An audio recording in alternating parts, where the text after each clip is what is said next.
चलिए आज चल कुंडली धारामापी के बारे में पढ़ते हैं। धारामापी के बारे में अपन ने जाना है जो धारा का मापन करता है। वैसे तो अमीटर भी करता है, धारामापी गैलोनोमीटर भी करता है। धारामापी को इंग्लिश में कहते हैं गैलोनोमीटर। तो अमीटर भी और धारामापी भी है, लेकिन दोनों में बहुत बड़ा अंतर है। तो धारामापी होता है वो शून्य विक्षेप पर आधारित होता है।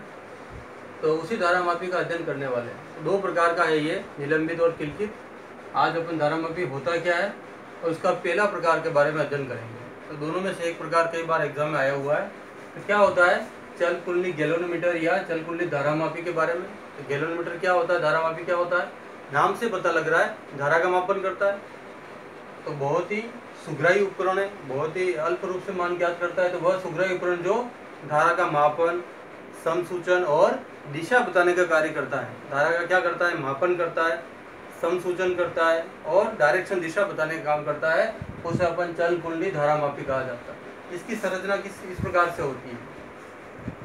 इसका सिद्धांत भी जान सकते हैं अपन, है ना। अब धारावाही कुंडली में अपन धारा प्रवाहित करेंगे जब किसी धारावाही कुंडली को चुंबकीय क्षेत्र में रखते हैं। जैसे ये धारावाही कुंडली और चुंबकीय क्षेत्र में रखेंगे तो इसके चारों ओर क्या उत्पन्न होगा, चुंबकीय क्षेत्र उत्पन्न होगा, बल कार्य करेगा और बलागुण उत्पन्न हो जाएगा। बलागुण का सूत्र तो बराबर NIAB साइन थीटा, क्योंकि n प्रकार की कुंडली है, नंबर ऑफ इसमें फेरों की संख्या, धारा I और क्षेत्रफल A है और चुंबकीय क्षेत्र B, साइन अल्फा का मान 90 है तो 1 हो जाएगा। तो बराबर NIAB।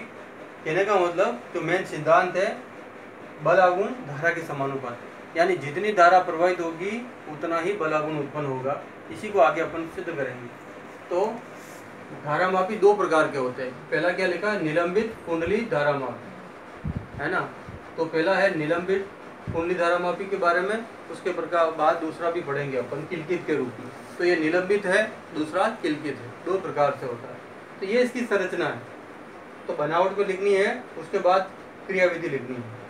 तो वह उपकरण जो धारा का मापन, धारा की दिशा बताने का काम करता है उसे अपन चल कुंडली धारामापी कहते हैं। और इसमें बलागुण धारा के समानुपाती है। सबसे पहले बनावट देखते हैं। ये जो दिख रहा है आपको, ये आयताकार कुंडली होती है। संरचना बनावट में लिखना है, डायग्राम बनाना है, एक बार बनाएंगे सीख जाते हैं इसको। तो ये आयताकार कुंडली होती है, इसके चारों ओर विद्युतरोधी तांबे के तार लपेटे होते हैं। आयताकार कुंडली, चारों ओर विद्युतरोधी तांबे के तार लपेटे होते हैं।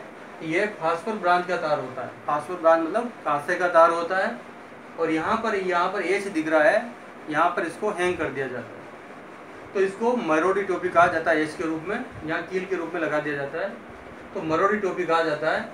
तो आयताकार कुंडली, चारों ओर विद्युतरोधी तांबे के तार लपेटे होते हैं और इसका संबंध कांसे के फास्फोरस ब्रांच के द्वारा मरोड़ी टोपी एच से कर दिया जाता है। और इसको दो शक्तिशाली चुंबकीय ध्रुव N और S के मध्य में कैसी आकृति होती है, यहाँ पर अवतल आकृति, गुणनाल आकृति भी कहा जाता है। तो इस पूरी कुंडली को NS के मध्य में रख दिया जाता है, उत्तरी ध्रुव, दक्षिण ध्रुव, शक्तिशाली चुंबकीय ध्रुव के मध्य में रखते हैं। इस एच का संबंध टर्मिनल T1 से करते हैं और नीचे के सिरा स्प्रिंग से जुड़ा होता है और इसका संबंध स्प्रिंग का किससे करते हैं, टर्मिनल T2 से करते हैं। तो बनावट में पूरा लिखना आपको कि आयताकार कुंडली जिसके चारों ओर विद्युतरोधी तांबे के तार लपेट दिए, फास्फोर ब्रांच के द्वारा इसका संबंध मरोड़ी टोपी एच से कर दिया, कुंडली को शक्तिशाली चुंबकीय ध्रुव के मध्य में रखा। अवतल आकृति के कहते हैं, ये अवतल होता है, उत्तल और अवतल लेंस होते हैं, पढ़े। अवतल आकृति की कंडीशन होती है, गुणनाल भी कहते हैं। एच का संबंध T1 से, नीचे स्प्रिंग लगती है उसका संबंध T2 से। अब T1 से धारा प्रवाहित होती है और T2 से बाहर ट्रांसफर हो जाएगी। पूरे उपकरण को अनुचुंबकीय पदार्थ के एक बॉक्स में रख दिया जाता है। क्रियाविधि में जब T1 से धारा प्रवाहित होती है तो ऊर्ध्वाधर भुजाओं में क्षैतिज दिशा में क्या करता है, बल कार्य करता है। जैसे धारा प्रवाहित हो रही है तो इधर से इधर पास हो जाएगी T1 से T2 की ओर। तो यहाँ पर इस प्रकार से बल कार्य करेंगे, लेकिन क्रिया रेखा सीधी नहीं गुजरती। तो यहाँ पर बलागुण उत्पन्न होता है, बलयुग्म उत्पन्न होता है। तो τ1 बराबर NIAB क्या लिखेंगे यहाँ पर, साइन अल्फा। अगर अल्फा बराबर 90 है तो क्या लिखेंगे, τ1 बराबर NIAB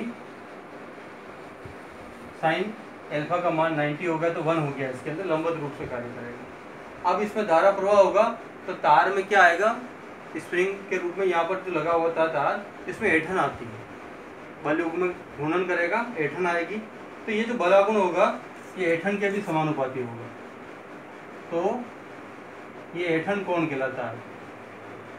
इसको व्यक्त करते हैं फाई के रूप में, किसे व्यक्त करते हैं इसको फाई। तो दूसरा बलागुण की स्थिति मान सकते हैं ये फाई के समानुपाती है, और समानुपाती हटेगा के नहीं लिख के क्या लिखेंगे सी फाई। ये ऐंठन नियतांक कहलाएगा, ऐंठन कांस्टेंट कहलाएगा। तो ये समीकरण नंबर फर्स्ट है, ये सेकंड है। फर्स्ट बराबर क्या लिखा अपन ने सेकंड, यानी टो1 बराबर टो2। तो बलागुण की तुलना कर दो, NiAb बराबर लिखेंगे सी फाई। एन ए और बी को बटा में ट्रांसफर करो तो आई बचेगा C/NAB, और ये फाई चल ही रहा है। इसको के मान सकते हैं, कांस्टेंट टोटल ये, तो के फाई, और के हटाएंगे तो समानुपाती में आएगा फाई। यानी धारा किसके समानुपाती है, ऐंठन के समानुपाती। जितनी धारा प्रवाहित करेंगे उतने ही तार में ऐंठन आती जाएगी। धारा प्रवाहित करेंगे कुंडली राउंड करती जाएगी। सिद्धांत में क्या पढ़ा अपन ने, धारा किसके समानुपाती, बलागुण के। तो धारा ही कॉमन है इसके अंदर, धारामापी में जितनी धारा उतना बलागुण, जितनी धारा उतना तार में ऐंठन आएगी। तो मुख्य जो सिद्धांत है वो धारा के ऊपर ही है, धारा से बलागुण उत्पन्न होता है। तो एक बार रिवीजन कर सकते हैं, वह सुग्राह्य उपकरण जो धारा का मापन, संसूचन और दिशा बताने का काम करता है उसको चल कुंडली धारा मापी या चल कुंडली गैल्वेनोमीटर है। ये सिद्धांत के रूप में स्थिति बताई, धारा बलागुण के समानुपाती। यह आयताकार कुंडली है। ये डायग्राम के आधार पर लिखोगे तो रटने की आवश्यकता नहीं है, 1 सेकंड के अंदर याद हो जाता है। और सिंपल सी क्रियाविधि दो बलागुण की तुलना है। आयताकार कुंडली है जिसके चारों ओर विद्युत तांबे के तार लपेटे होते हैं। फास्फोरस ब्रांच का तार है, मडल टोपी एज से यहाँ पर हैंग कर दिया जाता है। अवतल आकृति के दो चुंबकीय ध्रुवों के मध्य में रखा जाता है। मध्य में एक नर्म लोहे की क्रोड भी रखते हैं। क्यों रखते हैं, प्रबल चुंबकीय क्षेत्र उत्पन्न हो, तो ये नर्म लोहे की क्रोड भी रखते हैं। एज का संबंध T1 से, नीचे स्प्रिंग लगती है उसका संबंध T2 से। धारा T1 से प्रवाहित होकर T2 से बाहर निकल जाएगी। पूरे उपकरण को अनुचुंबकीय पदार्थ के बॉक्स में रखते हैं। अब पहली कंडीशन बतानी और दूसरी बतानी है। जब धारा प्रवाहित करेंगे तो बलयुग्म कार्य करेगा, दोनों के मध्य क्रिया रेखा एक जैसे नहीं गुजरेगी। तो बलागुण का सूत्र लिखा अल्फा 90 टो बराबर NiAb। अब इसमें ज़्यादा धारा प्रवाहित करने ऐंठन आएगी, तो टो समानुपाती फाई सी फाई, दोनों की तुलना की तो कहने का मतलब धारा ऐंठन कोण के समानुपाती होगी। तो जितनी धारा उतना बलागुण, जितनी धारा उतना ऐंठन के समानुपाती होगी। तो ये पहला गैल्वेनोमीटर कहलाएगा निलंबित कुंडली धारा मापी।